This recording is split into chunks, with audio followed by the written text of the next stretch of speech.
Sejam bem-vindos ao canal Terror e Nonsense. Aqui vão encontrar histórias diretas do baú maldito. É recomendável ouvi-las com fone de ouvido. Não deixe de curtir e nos seguir aqui, ajuda bastante o nosso canal. Vamos para as histórias.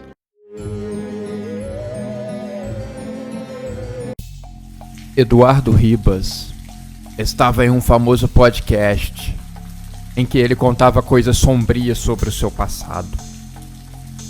Ele havia sido um dos mais importantes e renomados ocultistas do país, líder de uma poderosa e organizada seita, que promovia rituais macabros que ajudavam famosos e celebridades a conquistar o tão buscado e sonhado sucesso. Autor de inúmeros livros que eram lidos e seguidos por centenas de pessoas, um certo dia qualquer, ele não quis revelar no podcast por ser um assunto pesado demais. Ele decidiu largar esse tipo de vida. Mas a mente de Eduardo, aquele caso em particular, martelava todos os dias, tirando o seu sono de noite. Nesse dia, ele quase se abriu com o apresentador, mas se controlou no último segundo. Veja, Igor, eu cheguei em um momento da minha vida que eu comecei a questionar o verdadeiro propósito e a razão de estar servindo às forças da escuridão. Talvez Deus tenha me mostrado uma fonte de iluminação. Não saberia bem dizer. Tudo isso depois de um grande acontecimento que marcou demais a minha vida. O apresentador tentou entrar no acontecido em questão, mas o ex-ocultista saiu pela tangente. Ele se mostrava bem incomodado com o assunto, obrigando o entrevistador a todo momento mudar de postura e tentar várias outras perguntas. Uma década atrás, Eduardo Ribas estava no auge do seu sucesso, com milhares de pessoas da sua seita, ele ditando todas as normas para essas pessoas. Ele era o rei, o número 1, o AIS. Mas mal sabia elas que existia uma ordem muito mais poderosa por trás de todos os verdadeiros líderes. Essas forças eram os manipuladores do mundo. Uma força invisível que rege seus líderes através de fios invisíveis, os moldando, os forçando a levar os seus ensinamentos a todos os cantos, sempre mantendo as suas identidades em segredo. Uma noite, depois de um grande culto, aonde um ritual verdadeiramente perturbador, com direito a sacrifício de animais, fora realizado com sucesso, Eduardo foi abordado por uma figura encapuzada, uma usando uma máscara de prata por trás. Ele sabia que era hora de receber mais uma missão, receber mais uma instrução. Eduardo sabia que essas horas sempre eram tensas. O ar ficava pesado. As coisas escalavam de maneira perigosa e ele precisava medir bem as palavras que ele ia falar. As pessoas são poderosas demais. Isso envolve muita gente grande, muita gente influente no mundo, colocada em um carro encapuzado. Ele não poderia saber a real localidade de onde os grandes sacrifícios eram realizados, aonde ele receberia as ordens futuras, tudo envolto em mistério e medo. Quando o carro estacionou, ele foi levado ainda vendado para dentro de um enorme galpão. A sua venda então foi retirada, e ele pôde olhar ao redor. Algumas pessoas estavam ali, todas com o rosto coberto. Uma delas entregou um punhal em sua mão. Eduardo estava acostumado a realizar esse tipo de ritual, mas naquele dia tudo foi diferente para ele. Ao longe, ele viu uma jovem, ainda criança, deitada no chão de pedra, chorando. Por favor, não faça isso. Por favor. Choramingava a criança, deitada em cima de um desenho com uma enorme e grande importância ocultista. Algo muito forte e poderoso. Realizando aquele ritual, Eduardo sabia que estaria condenando aquela pessoa a um pós-vida terrível. O punhal começou a tremer na mão de Eduardo. Algo protestou dentro do seu corpo inteiro, e ele acabou sentindo uma enorme mão pousando no seu ombro. Naquele momento, ele sentiu uma paz tremenda e sabia que uma força superior estava agindo. Eu guio você. Deixa comigo. Essa voz sussurrou na sua mente. E o punhal, que antes estava bem preso na sua mão, aos poucos a pegada enfraqueceu e esse punhal caiu no chão, batendo, fazendo um barulho terrível. Todos ali presentes não estavam entendendo nada. Um poderoso líder estava desistindo de fazer um sacrifício. O que estava acontecendo ali? Um pequeno tumulto se formou, um cochicho, e logo virou uma discussão acalorada. Um dos encapuzados chegou até Eduardo. Estava ainda em estado de êxtase e sussurrou em seu ouvido: faça logo o seu serviço.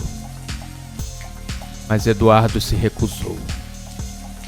Disse que não faria nada daquilo, e o seu tempo, servindo as forças do mal, estavam chegando ao fim. Naquele dia, ele teve a tão esperada resposta. Sabia que não encontraria mais desse lado. A verdadeira paz estava no descanso do outro lado do espectro. O homem simplesmente virou as costas para o protesto de muitos e foi embora. Ao tomar essa decisão, sabia que havia assinado a sua sentença de morte. No entanto, ao invés de fugir, ele decidiu lutar contra a própria organização que ajudou a construir.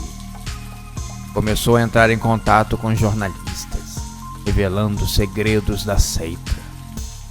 Nessa época, Eduardo já era famoso vendendo livros sobre o ocultismo. Agora, ele passou a se dedicar a escrever sobre o amor e sobre as coisas boas do outro lado, ao mesmo tempo que expunha o lado dos satanistas, contando sobre todos os tipos de rituais e coisas proibidas. Ele não citava nomes, mas o que ele contava chegou a atingir dezenas de políticos e celebridades que haviam alcançado sucesso quase que de forma instantânea. Seus livros se tornaram um sucesso ainda maior do que já eram. Mas as forças do mal, as forças do mal, elas nunca descansam. Sua decisão de expor a verdade rapidamente o colocou no centro das atenções. E a mídia, ávida por sensacionalismo, alimentava as manchetes com suas revelações. Mas essa sua coragem teve um preço. Eduardo logo percebeu que estava sendo seguido. Pessoas deixavam recados bem diretos para ele. Sua família. Ele tinha uma esposa e um filho pequeno nessa época. Ele os mandou para viver no exterior, longe dos olhares dos curiosos. Mas essa distância da família o matava aos poucos. Por mais que buscasse força nas coisas do bem, do amor, a sua família era como uma base de sustentação. Mas ele tinha uma missão: expor ao ridículo todo e qualquer culto ao mal, se aliando a antigos companheiros que aos poucos também foram abandonando a seita e espalhando conhecimento em todas as redes sociais. Uma verdadeira corrente do bem estava sendo formada, mas o mal por trás, ele agia. Eduardo todas as noites tinha pesadelos terríveis, e a entidade que tinha lhe ensinado tudo e havia sido traída. Essa entidade estava faminta. Em suas noites insones, Eduardo sentia uma presença ao seu redor, uma energia maligna que se intensificava a cada minuto. Ele sabia que o seu tempo estava se esgotando. As janelas de sua casa batiam violentamente durante a noite.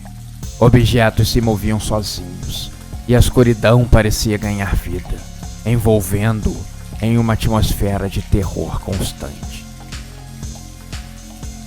Certa noite, enquanto dormia, ele foi despertado por um som horrível.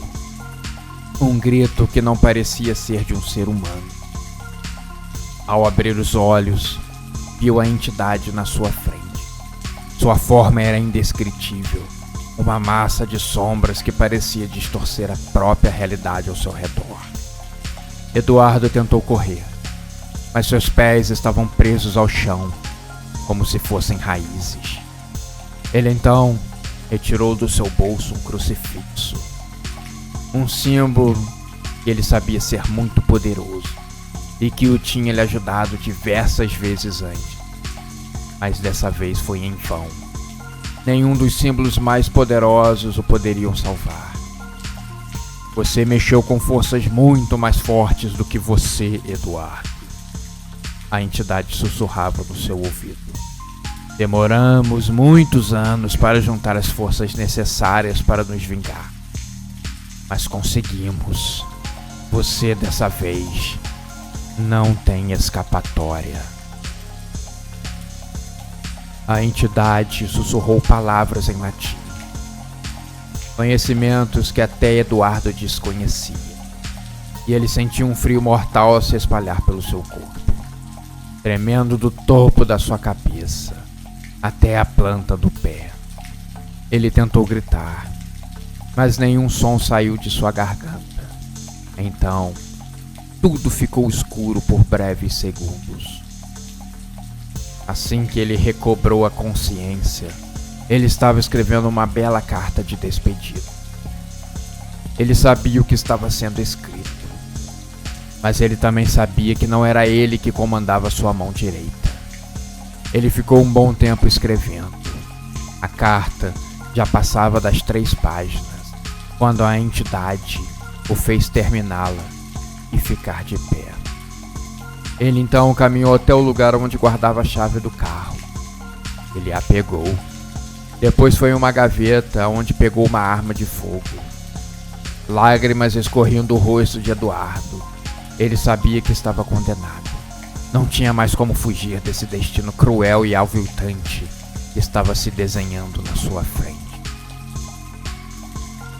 Desesperado e tentando lutar até as suas últimas forças, Eduardo Ribas mentalizou palavras de defesa, coisas poderosas que seguraram a entidade por algum tempo, havendo ali uma luta poderosa entre as forças do bem e as forças do mal. Mas dessa vez o mal venceu. Aquela batalha fora perdida. Ele então dirigiu seu carro até uma floresta perto. Saiu dele com a arma em punho.